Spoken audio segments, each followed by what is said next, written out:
is Easy321, and this is my expert tutorial for the game The Hidden. You may know that I've made a beginner and advanced tutorial for this game. They weren't too good. I've learnt a lot more since those, so I thought I'd make an expert one. I've had a lot of help from our friend Ice, who's really good at this game, and he helped me put together a few more techniques that I would like to teach you. Anyway, I suppose let's just get on with it. Okay, first up we have Aura Vision. A little trick my friend showed me with it is a way that, well, we all know that when you use Aura Vision, you use energy up when you've got it on. So there is actually a way you can use the Aura Vision without using any energy at all. And I'll show you what you do is you just spam it like that, and as you can see from the bar, it's not really going anywhere, is it? Okay, I noticed quite a lot of people, they use the laser as their item because they think it helps them aim. Truth is, after you play for a while, you start to realize that you don't need it. What you want to choose is adrenaline, because if you ever see someone here grab a body like that, you know they're probably going to feed off it. So use adrenaline, run after the body, shoot at the body once it's down, because he'll probably be there and you'll get him. Okay, in my last video I may have said camping is okay. Well, it's not. As the Iris anyway. The reason you don't want to camp is people get really mad at you if you do. You still can camp, but there's a few rules around it. One thing is you kind of want to stay in low areas where there's a low roof, because if you look at this, he's in a really open area. I'm jumping behind things, on top of things. I can attack from any angle. It's really hard for the Iris to kill me in that kind of area. So now that he's in here, there's things I'm getting stuck on. I can't jump very high at all. He's getting lots of hits on me. It's a much better place to stay, so try and stay inside low areas. Okay, this is important. What you're about to see is not a hack. It's just a handicap that the Hidden can turn on for himself so he can earn extra points for kills, but only the Hidden can turn it on. Okay, checkpoints. From the last section, I told you that staying in areas of low ceiling can help because it limits the Hidden from where he can attack you. But even in a small area like this, he can still attack from a lot of different angles. You know, he can jump over the top or something like that and hit you pretty hard. So what you need to do is you need to limit the area to where the Hidden can attack you from. And to do that, you can limit him by using hallways. You walk down a hallway, there's only a small area where he can attack you from, so there's less area where you need to look. Explain that better, I'll show you through this. Okay, as you can see from this, there's only the small area where he can attack from. It helps because then I only have to look in that place. Where if I was out in the open though, he could attack from anywhere, including places off the screen. Okay, now you might be thinking, oh, you've already done physics objects twice already. Well, I'm going to go into more detail this time. I'm going to show you where you can kill anyone from 100 to 0 with just using this technique that my friend showed me about physics objects. It's to do with surface area. Now you might be thinking, this chair is too small to get an instant kill.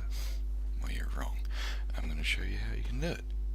Okay, so as you can see from this picture, there is a Hidden and he's holding a box or some sort of square-like object. And on the left side there is an IRS agent.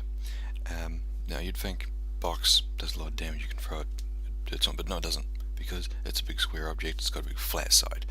Now, surface area, all the damage is going to be spread across that area when you throw it, so it's not going to do that much damage. It's kind of like a bed of nails, really, if you understand that. Look it up if you don't.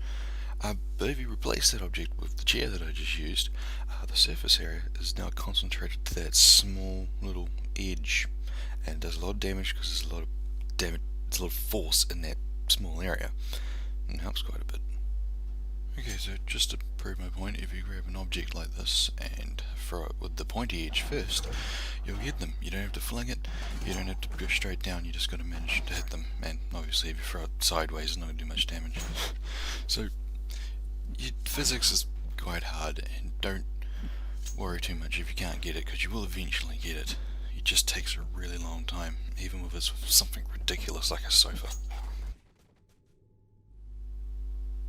Okay, air movement. I've noticed quite a lot of new players, when they're moving around the map as the Hidden, they run everywhere. It's real easy to shoot them, and they get kind of sad about it. So you kind of want to be doing these things where you just jump everywhere. And a few techniques you can learn is to curve your pounces.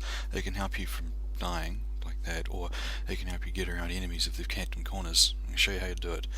This is the best way to do it. You pounce and then you strafe in the direction you want to turn and slowly turn your mouse in the same direction that you're turning. It takes a while to master, but you do get it if you try. It's just trial and error, just test it.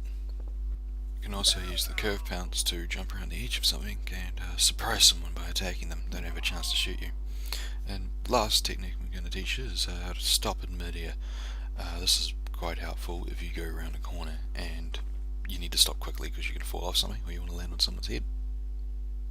Okay, no one likes shotguns when you're the hidden because they do a lot of damage in a short amount of time. So you need to know your map so when you hit someone you can get out of their area as fast as you can so that doesn't happen to you. You like what I'm doing here, you slice and then you get out really fast. Let's pretend this barrel is a person. What I'm going to do is I'm going to get as close as I can to him without being seen. You jump in, you slice, and you get out just as fast. It's really good technique. Now some people might tell you, oh no, you can just run in and slice them 3 times, it'll be okay.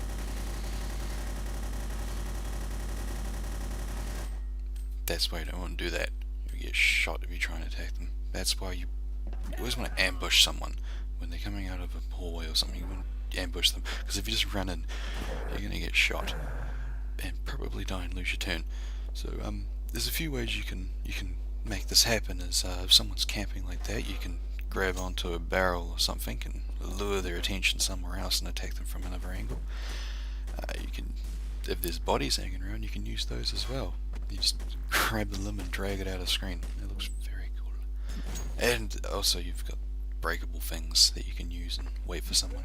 But always remember to ambush them. You don't want to run and attack them. Sometimes you'll find people who just are really stubborn, they don't want to move, so you've got to get creative, but still remember to get in and get out as fast as you can.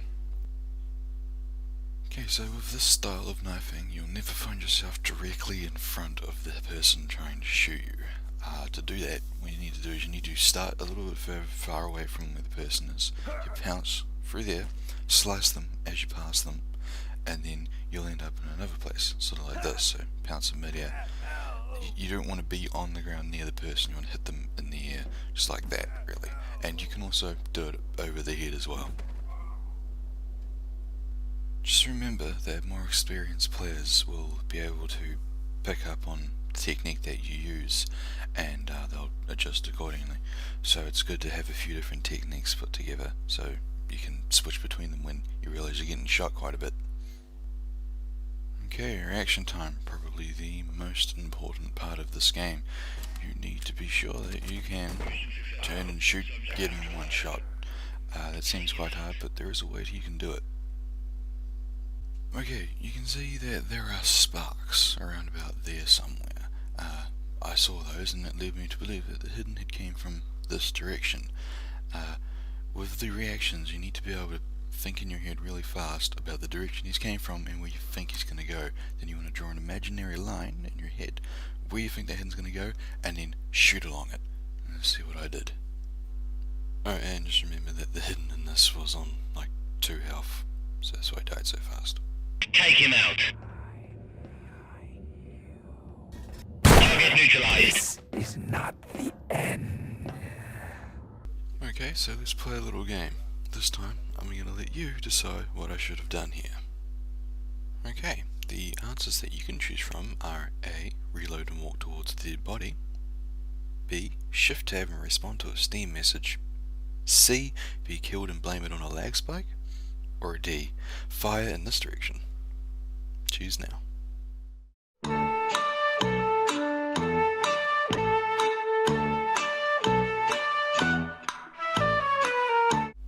Time's up, let's see what I chose. Really different voice, and then when I actually Google, I'm like, wow, that voice isn't as awesome in my memory. Oh my god, he stabbed me.